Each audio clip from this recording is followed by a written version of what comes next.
Welcome to the Building Community Podcast, a show for thought leaders like you. You know that success depends on relationships between your organization and the people in and around it.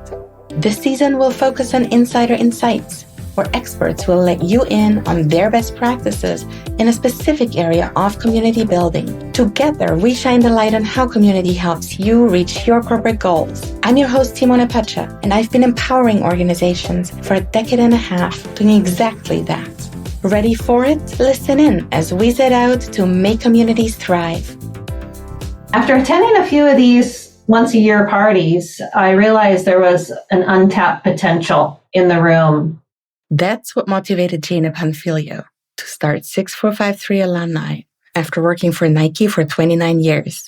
6453 Alumni is a network by alumni for alumni. And in this episode, Jana shares what it takes to start an alumni network without the formal backing of an organization. And she lets us in on what some of the roadblocks are that they have overcome along the way. Interested in Jana and her work? Find out more in the show notes. Starting a new corporate alumni network is daunting for any type of organization, and that's in part because there are many ways to go about it. There is really no one-size-fits-all when it comes to building community. And when we look at corporate alumni networks, we have two ways to go about it. On the one hand, we have internal networks, and on the other hand, we have external networks. The internal networks are when organizations design the experience for their former team members in a top-down effort. And on the other hand, we have the bottom-up efforts. And that's when our former team members pool their forces and support each other, the grassroots effort, the communities that grow outside of an organization's four walls. And today we get to dive into how to best set up such external alumni networks. And we'll look at what roadblocks may direct us along the way. We have Jana with us today. Welcome to the show, Jana. Thank you for having me. Great to be here. Jana, you are the president and the co-founder of 6453 Alumni. That's an alumni network with a significance to its name. Well, 6453 spells Nike on the phone dialing pad. They are also the last four digits of Nike's phone number at the world headquarters in Beaverton, Oregon, and Nike offices around the world. It's also a little known fact. It's the reverse of Steve Prefontaine's fastest mile. Steve Prefontaine was a middle distance runner who competed in the 1972 Olympics, and he was the first athlete to sign with Nike. Oh, how cool is that? So you have the Nike Alumni Network that you founded and that you're the president of. You talk about the legacy and the efforts and the mentality and the vision of Nike. It sounds like you're bringing that into your alumni network as well. Yes, the Nike innovation mindset is in our DNA. And those that are drawn to Nike really want to be a part of something bigger than themselves. Nike gave us the platform to unleash our potential, to think big, dream audaciously, and bring those dreams to life. What you learn at Nike isn't taught in school. We've done some incredible things together over the years, and it was my dream to create a vital, diverse, and global network of teammates with shared values and an innovation mindset and shared experience of working at Nike. I wanted to bring us together to explore what more we could do beyond Nike. What's special about being an organization founded by alumni for alumni is that we have a deep understanding of our alumni teammates so that we can better serve them in their next chapters of their careers and lives. That makes this organization authentic. Authentic to our brand ethos. And what does Nike say about that vision that you're implementing? When we first spoke to Nike, 6453 Alumni was just a concept on paper.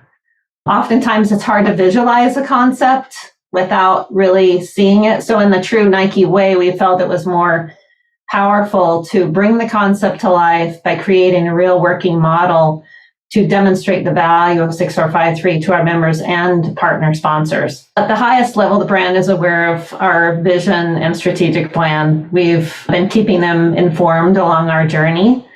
It's our long-term vision to have Nike as a strategic partner, executive sponsor, and to integrate into their programs as the brand continues to evolve. We see that actually happening, that oftentimes those grassroots efforts start for a few years, and then organizations actually have something that they can look at and see this is really valuable. And then they align themselves and support maybe in strategic partnerships and collaborations, those efforts as well. What are the advantages of putting on an alumni network that's not organized by the organization, but that's parallel and external to the organization? Sure. We established 6453Alumni as a 501c10, which is a fraternal organization for the mutual benefit of our members. The biggest advantage for operating independently of Nike is that we have autonomy and freedom to test programs and evolve like any other startup. We have a governance structure, but we're not bound by Nike's corporate hierarchy or guidelines. We're scrappy, like Nike's early days. So we give ourselves permission not to be as polished. Are there any disadvantages that you see in your daily work as well? Disadvantages are that we don't have the dedicated resources to deliver the content, experiences, and programming that we dream about. And, we would love to align more strategically with Nike's brand programs and initiatives. Those are just some of the disadvantages. So what's really interesting is when you're talking about that experience of leaving Nike and that process of actually deciding to build something that will allow you to continue that tradition and that vision in the long run. So what is it that actually triggered in you that desire to continue along with that Nike vision after you formally left the organization?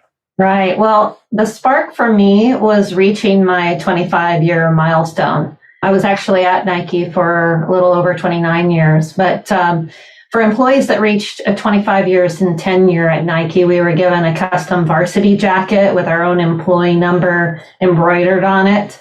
We were invited to a party, and after attending a few of these once-a-year parties, I realized there was an untapped potential in the room. So I developed a concept and knew that a key component was Nike alumni. I realized this was my passion and purpose to build a Nike alumni community and step forward to do that almost immediately after I retired.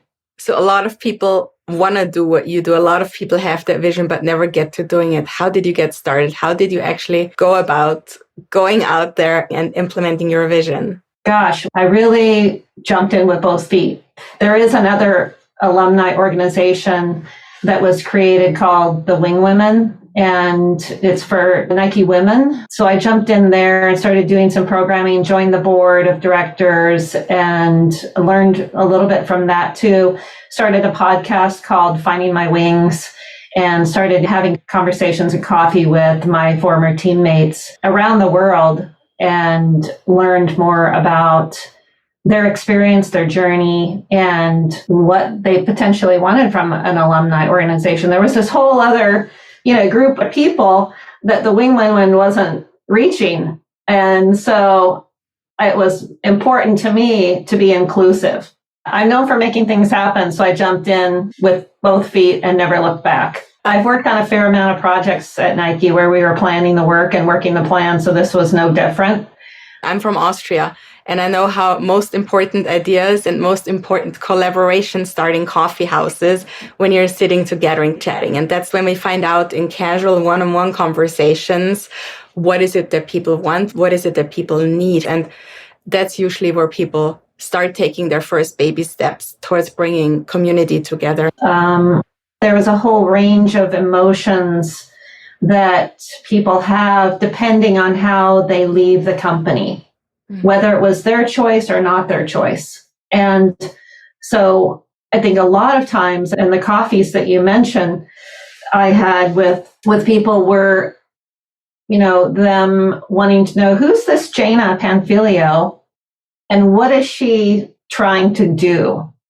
What's the intention? And so they wanted to hear directly from me and understand my intentions were pure and that I was in service of my teammates and former teammates.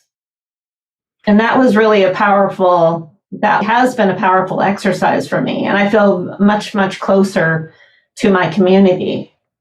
That brings in the authenticity again, the transparency, So, Jana, you started with people who wanted to know a little bit more with the personal exchange, and then the LinkedIn group. That's a good way to identify potential members. We can just put in our organization and see who else in the world worked at our organization. How did you approach this challenge?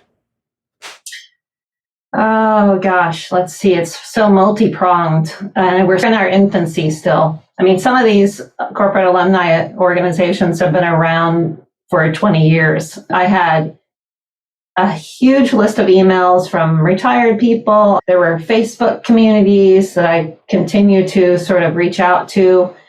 And of course, LinkedIn. And former Nike employees work across 7 continents, 170 countries. And on LinkedIn alone, there are about 90,000 former Nike people just on LinkedIn. And a lot of people aren't even on LinkedIn across the world. So there's a lot of people to reach out to. LinkedIn is the biggest one. It's been a process for sure. 90,000, that's a huge pool of people that you could potentially bring in. There is so much potential, not just for the former employees, but also for you as an organization to have that backing, to have dynamics from all those people and the skills from all those people behind you. That's very, very impressive. So once you reach those members and they say, yes, I want to be part of this wonderful alumni network, and then they sign up, how do you actually engage them? We launched a platform in 2021. So we've now we're a little bit over a year on that platform. And what we've tried to do is transfer or get people to kind of sign up, like you said, move over from LinkedIn to our platform so that we can start to create our own directory, because I don't believe that any directory of former Nike people exists. So we're creating that as we go. We are able to see where they are in the world, which is great. And we've developed some programming. We have content, we have experiences, and we have some swag. We have a store where you can buy product and support us. We do an event every month.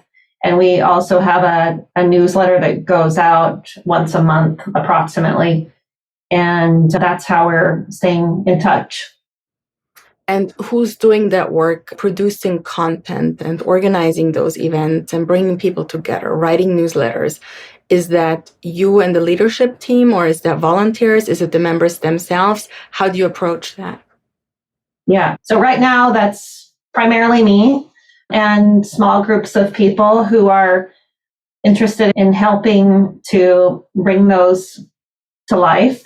We're looking forward to having more resources to distribute that work across more people. Mm-hmm. Yeah, for sure. When was the point for you, or did you already know from the very beginning that you wanted to move people onto your own platform? Well, I think we knew right away that we needed to build a directory. And so it's in LinkedIn, we have a huge group. It's a private group. And I think that it's difficult to then invite people.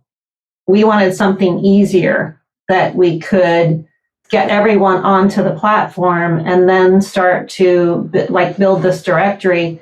But we also know that we have to reach people where they are, and they're either on LinkedIn or they're on various other social media like Instagram or Facebook. And so we're there, we have presence in those places. It's difficult to reach everyone, but it has been a very organic process because we continue to reach out. So who do you actually invite in? Who do you want to be part of your membership? Is it just former employees? Is it current employees? How do you go about that? We invite all Nike former employees and former Nike sponsored athletes. So it's not just former employees that we're hoping to, recruit into our community, but also the athletes that have brought distinction to the brand and that are also a part of the extended Nike family. So it's even more We also includes people that we consider are on field at Nike.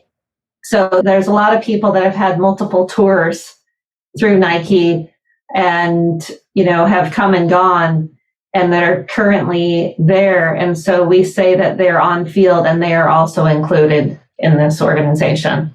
So on field are the boomerangs? Yes. I love this, on field.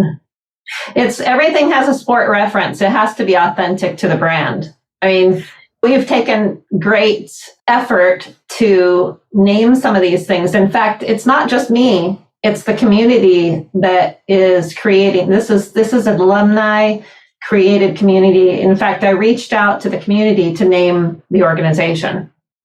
We pretty much had a vote.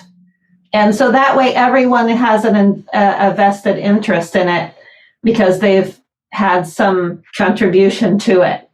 And so it's been a lot of fun to include everyone in all of the process so far. And that's actually the best practice models that you see preached out in the community industry. You want to bring people in so that they can build this identity from the very beginning and so they can feel invested and they know that it's made just for them and for their needs. Love that you did that and that you approached starting the Alumni Network that way already. So I'm very curious about how you finance those efforts. Most of the work you do yourself. There's also volunteers who help in the leadership team. But there is still a business model that every community, every alumni network needs. What is the business model that you've set up? How do you bring in finances for the efforts that you actually do day to day? Yeah, 6453 Alumni is sustained by memberships, partner sponsorships, and contributions. So we have an individual membership. We actually have 3 tiers: an individual, a business, or membership where people could boost awareness of their own brand. And then another model where you could have a seat at the table. Most of the time, those people that donated, or I should say contributed, because they just believed in this so much. They didn't necessarily want to have a seat at the table. They just said they wanted to contribute because they believed. So it's on the one hand, the membership fees, which right now you are not asking people to pay. Then on the other hand, it's contributions and donations from individuals who just want to support it. And then in the long run, you're hoping to get collaboration partners to help fund certain efforts that you're engaging in. Yes. In fact, that's a traditional approach that a lot of alumni networks have. And I also like that you're saying, well, for the first year, we're not asking you to pay membership fees, because it's not just only to get the critical mass to be attractive to sponsors, but it's also nobody likes to eat alone. Nobody likes to dance on an empty dance floor. So if there is a community where there is already a group of people that you can join and start engaging with, it's much more attractive than if it's only few dozen people in there who are all just starting at the same time. So I love that approach that you have. Yeah, actually, the first 100 to 200 people that we had in the community were the people that helped us. Those people are founding members, really. It's early days, just like any other startup. And we're testing, we're evolving, we're doing lots of different things to see what's resonating with our audience around the world. And people have been pretty good giving feedback and engaging with you as well. They want to help this along.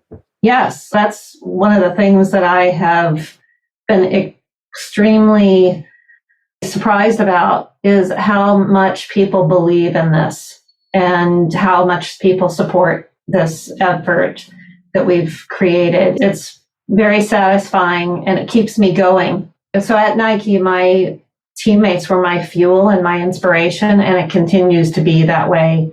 I feel like we have an instant connection that makes for fast friends. That common denominator that you have immediately. And have you gotten unexpected help or help from unexpected sources as you were working to build this alumni network? Yes, I think the biggest surprise for me was the members. they've been our biggest cheerleaders and advocates. They've offered to contribute more, and their belief in our success of this community and network has been just so inspiring.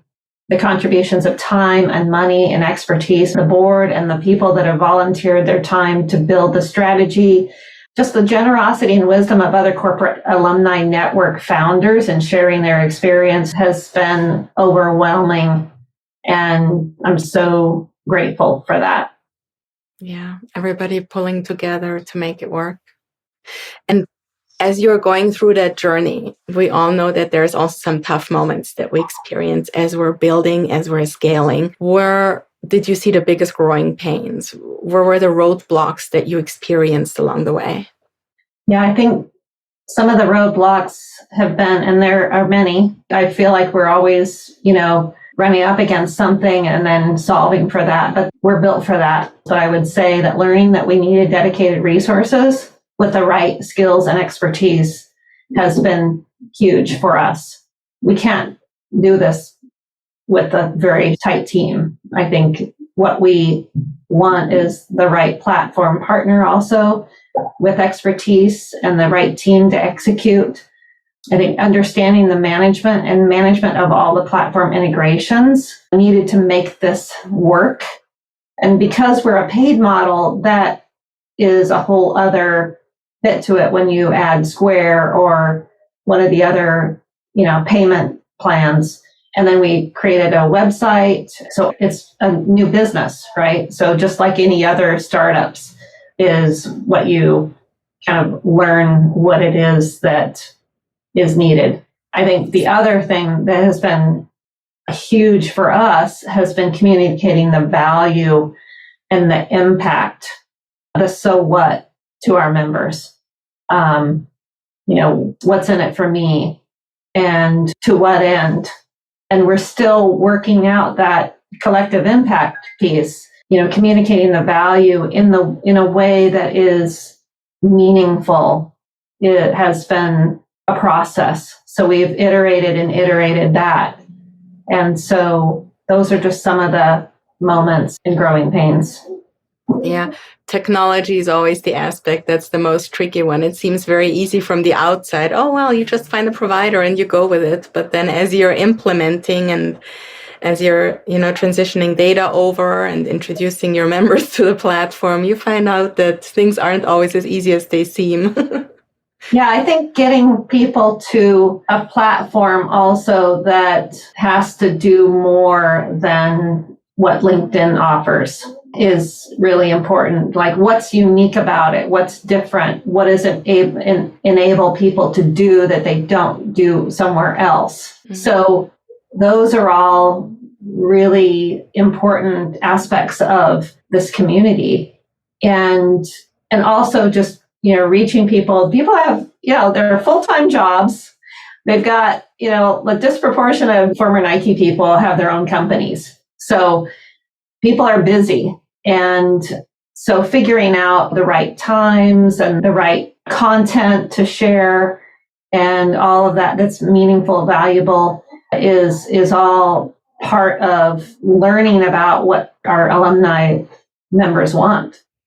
Since you were bringing up the platform component, what were some of the capabilities you were specifically looking for that go beyond what would be enabled by a LinkedIn or another public social media site? Yeah, I think one is a directory, a searchable directory in which we can find people by their expertise, by their location, their geolocation, by their time at Nike and other things, because it has to be of value. We spent a lot of time on the profile so that we could do that, and you can't do that in all the platforms. The other is that we can continue to create new and different and try things out. Peer-to-peer chat notifications, we want people to be able to self-assemble and to collaborate and to potentially work on other projects together. So what was the most surprising thing that you came across? Oh, gosh.